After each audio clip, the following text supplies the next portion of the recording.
Welcome back to Africa This Morning. We are now on Table Talk. It's Friday, and as always, we do our best to get a light interview in studio to get ourselves in the mood of the weekend. Joining me to share their story and inspire us on creativity, Enos Olik, who is a creative director, and Marvin Obaga. Thank you so much for joining us. Thank you. You're a video producer and an actor and comedian. Several roles. Yeah. I've seen you before, so I'll wait to deal with you as you go along. As a creative director, the song that we just watched, Surayako, beautiful song. You're a producer who's now in the heat of the moment. Most of the time, I was asking you before the interview, we always get into phases as the Kenyan, in the Kenyan scenario of entertainment, we get into phases where there's this particular hot producer, and then after a season, it's out. What happens in that moment, and how did you get to this point where you're the hot cake in the entertainment industry? Not yet the hot cake, but you are. You are. I think it's more of the entertainment industry is built on phases. It's always evolving, new stuff, new people coming through. Yeah. It's more of how well you use your period, and your time. Yeah. I've been in this industry for almost 3 years now, 3 years going. What were you doing before the industry? Before the industry, I was just a naive boy. Doing what? Because for you to generate creativity to this degree, there's a background of passion. I was doing music. You're a musician? In a band. Yes. It's in a band called Aziza Music. Yeah. We used to perform a lot at Alliance. And there I interacted with a lot of musicians, entertainment people. Yeah. So we used to go to events every week. Every week at that time, almost 2-3 years ago, there was always an event happening at Alliance. So from interacting with photographers, people, I just developed the passion. And I'd done a little bit of art. In high school, I was an art person. I was in drama, music, everything that could demand creativity. And most musicians, like right now in Nairobi, like let's say our school provided like half of them from South Soul, guys from Elani, Antonio Soul. A lot of people in the entertainment industry were in the same high school with them, Upper Hill. Upper Hill High School. It came to you naturally. Yeah. But you have one person who's veered from being in front of the camera to behind the camera, the same thing that you share. We were working as journalists in one of the mainstream media houses together. So we've literally been burrowing in the gutter, if I may put it that way, to the point right now you own your creative power, Marvin. Sure. Share with us how you navigated. You have done 1,000 things. That's what's up. Yeah.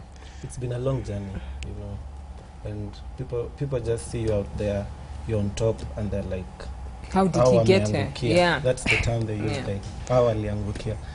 Let me tell you guys, si rahisi, you know what I'm saying? Yeah, it's very hard. It needs persistence, patience. Sometimes you need to give up, but you have to hold on because it has really taken over 7 years or something to be where I am. How did you used to navigate? Because I know in those moments when there are moments I even think I am quitting today and I will stop this journalism thing, I'm done. But every time I see a story and I feel someone's perspective has not been highlighted, I come back. I always want to tell the story. I always want to have an interview with people who can give us another perspective of that issue. How did you bring yourself back to push on? Because with creativity, you're your only audience in a sense. You're the only one who knows how much you're putting into the industry. I have a sister who's a pusher, and she instilled something in me, like, we are team no lose, you know. Yeah. We are team no lose. So there's no option and there's no point that I break down and say I'm losing. So I developed some, I don't know what to call it, but some mechanism. I can do anything, baby, to survive. Like, it's like you're in a jungle and you have to survive.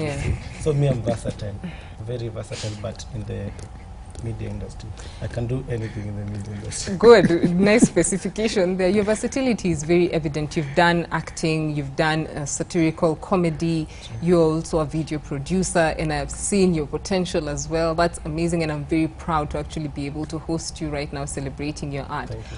What are some of the gaps that you saw in the media industry when it comes to showcasing the talent in the country?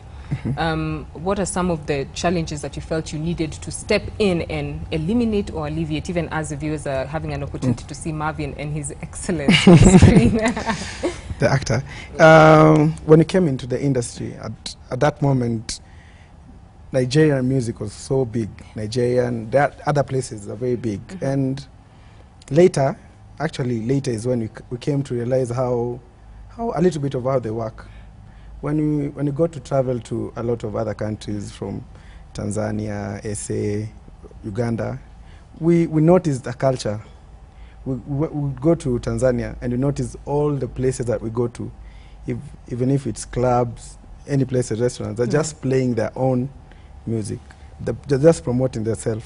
But back here in Nairobi, it was in a situation that, like, even the content on a local music show, you get like Kenyan music, it's played like almost 10%. And guys were still arguing why aren't these guys and big? I think it still persists at the moment. It's still there. It's a struggle, but people are trying to get out of it. So, and most of the times, to get to the international stations from Trace, Channel O, MTV, guys had to go to shoot with international directors from Nigeria, South Africa, for it to be played there.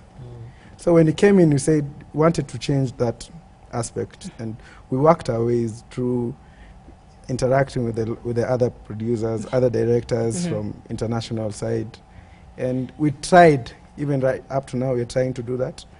We've managed a little bit to push ourselves, our Kenyan music, over the boundaries, but just in our own organic way, doing our stuff here, everything produced here, and still making a statement out there. When you're looking at the authenticity of your creativity, just as you mentioned, Kenya has a way of either we do not celebrate our own creativity, the media is not supporting. Marvin, you can share with us, because when you're doing, for example, satirical comedy, I've noticed that most of those who take up satirical comedy, they do it only for a certain season, then they're out. What happens?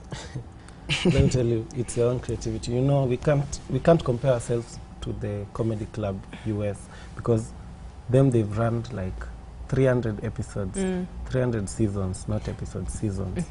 And we thought comedy is infinity, because you can do comedy from A to Z, and then you can recycle again, you can do, it's creativity. That's very powerful, because I can confirm that you watch that, whatever you can watch that is very funny or humorous, you'll watch it when you're 80 and you'll still laugh about it. You wake up with new energy. I'm saying it's in you. Comedy is in you. But you see, we don't have, our medias don't have mechanisms to support. Maybe they don't want to pay, because we need to delegate roles for mechanisms to work. Now, I'm the script writer, I'm the actor, I'm everything, I'm my own makeup artist. Now you see, when it comes to delivery now, sometimes you can't do 100%. You're totally exhausted. You're exhausted. So we need people to come in and support. How will that change? How do we need to ensure that the systems are there? Because yes, you can have a makeup artist, but I know one of the issues that you could be facing as creatives is investors. True. Do you find that that is something that you're hustling to secure right now, even before you go and talk about what you're doing to expand? That's the main problem. See, we don't want to support our own, same issue as to video. We just don't want to support our own. You see a very big brand in Kenya supporting I won't mention names, but a comedian from the neighboring country. She's been given sponsorship and everything. And JB Masanduku is here struggling, and he has talent. He only needs that platform, someone to hold his hand. You see, we are very quick to embrace the outside. We don't want to embrace our own. And that is what is pulling down the industry right now. What are you both doing to sharpen your creativity, to push yourself out, to keep the anthem of the Kenyan creative identity ringing out?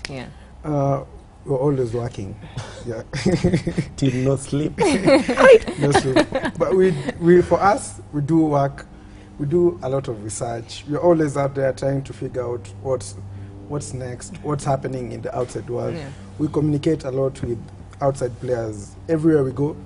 When you travel, when you meet people who are in the entertainment industry, we try and push. We even try and push Brand Kenya as far as trying to get, as far as music goes. When you go to another country and we find, and you're working with a very big musician from that country, we always try and make contacts, that country, that artist, to make even a collab with one of the artists in Kenya. We're always even trying to push. We're like, so these are our people. So that we push our artists to their country and them to, you know, we just come want and collaborate. The connection. Yeah. And when you're doing that, do you feel that there's a way you need to sell out the Kenyan or the African story? Because I know the moment collaborations are there, the most powerful, or the one who's strongest in that collaboration will have the say-so. Is the Kenyan creative story strong enough to hold its own on the international circuit? It's very strong. How are you doing to maintain that strength? What are you doing? Just in its own default way. Everybody has their own story. So if you do it good, if you do your part perfectly, regardless of whatever the other people are doing, it will always have a part. It does not have to be the first one or with the upper hand, but as long as it's done well, it still works. So we're always trying to push, because we believe we have a lot of creativity here, we have a lot of talent. Even I've met directors who, the upcoming directors, I see their work, I'm like, this is good, and they're not even there. And there's like 1,000 of them down there. If you've been watching recently, African stuff, from TV series to whatever, they are embracing their own. Now you would see people wearing lesos and kangas on international platforms. That means now... And they call them tribal, and I'm wondering, really? Really? These are not African? tribal, this is African. You see why... I know. You know what I'm saying? Yeah. I know. Next skin, When you're looking at the international circuit, still positioning the African story, there's a way it gets diluted. The strength of the African story, even with Lupita having gone out there, she's managed to get a particular shade of blue called the Nairobi blue. What more can be done? Yes, she actually achieved something great there, Marvin. What more can be done? Even for you, you were a musician, now you're a director. How are you maintaining the strength of the African story? Because that's something that's really valuable, even as you're pushing the agenda of pushing entertainment out. The African story is very vibrant. It's vibrant, but we always celebrate it only when you're going to the rural areas. And that's what people will always try and portray, that even for the outside market, people will always want to be associated with kangas, like lesos. We have shoes made of snake skin. But when you walk around the town, even in the rural areas, you don't see that. But you just see very beautiful people, happy faces, and that's what we want to portray. As much as we're portraying the African story, like from the deep-rooted culture issues, we still have a very vibrant metropolitan people. When you walk in town, you get guys very fashionable. They're not having the kangas, but when you're trying to portray Africa outside to the other places, it's always showing a Maasai holding a stick, either Maasai or we are starving population. 777, so It's, so that's it's what a bit tricky. Do you feel that the media will be able to come to that point where we can literally support our own? Even as you just shared, there's a particular comedian who's getting so much support, and she's from a neighboring country, and congratulations to her efforts. Yes, but we have our own here. Do you feel that, one, the media can come to that point, it actually supports its own? Two, do you feel that liberalization of the media through the digital platform will present that opportunity for artists like yourself to get more platforms to share your work? Yeah. It has to come, whether it wants or not. There is a stage. It has to. It has to embrace. So it's time. Time is the healer of everything. So it will come to I don't know pass. whether we're supposed to be tweeting when you're speaking, but well, we'll do that after the interview. Can you do tweets right now? I'm itching to go on the... When you're doing your videos, how do you get your inspiration? Because I've noticed that most of your videos are very African ethnic in terms of the interpretation. How do you maintain that? Do you pull from your own experience? Of course it is. My life is drama. Okay. I just get inspiration from the day-to-day stuff that I do. And I don't know where creativity comes from. When I'm doing a video, when you're doing a video, for us it's just, it's a Do video, you get pulled back to doing music? To being a performer yourself, do you intend to do that? Do you tend to go back? I sing in the bathroom. Like So you've literally quit singing because your creativity is channeled now to producing? Not literally quit, but I've shifted. I've given it a break. I don't think not anytime soon, I'll go back into the music. But I'm still involved in music. I'm thinking of going into songwriting. Yeah. Which is something that we somehow seem not to be able to tell our stories very well. As much as we can get the tune, there are very few songwriters who are out there who are worth supporting. And that's the writing aspect is also something that we've not touched on very well. What support can be given? Is it an institutional thing, even as you close the interview? Is it that we need to school our kids to remember their stories, to tell their stories? I think guys just need to do it more. The more you do something, the better you become. I think another aspect is being confident enough to know that your story is worth telling. Yeah. Last words? Melvin? No last words. No last words. Keep watching us. Yeah, we are taking the Kenyan music video to the next level. Because you're already producing beautiful music videos as it is. Yeah, Thank you. Yeah. Thank you. Last words, Enos? My last words is advise yourself.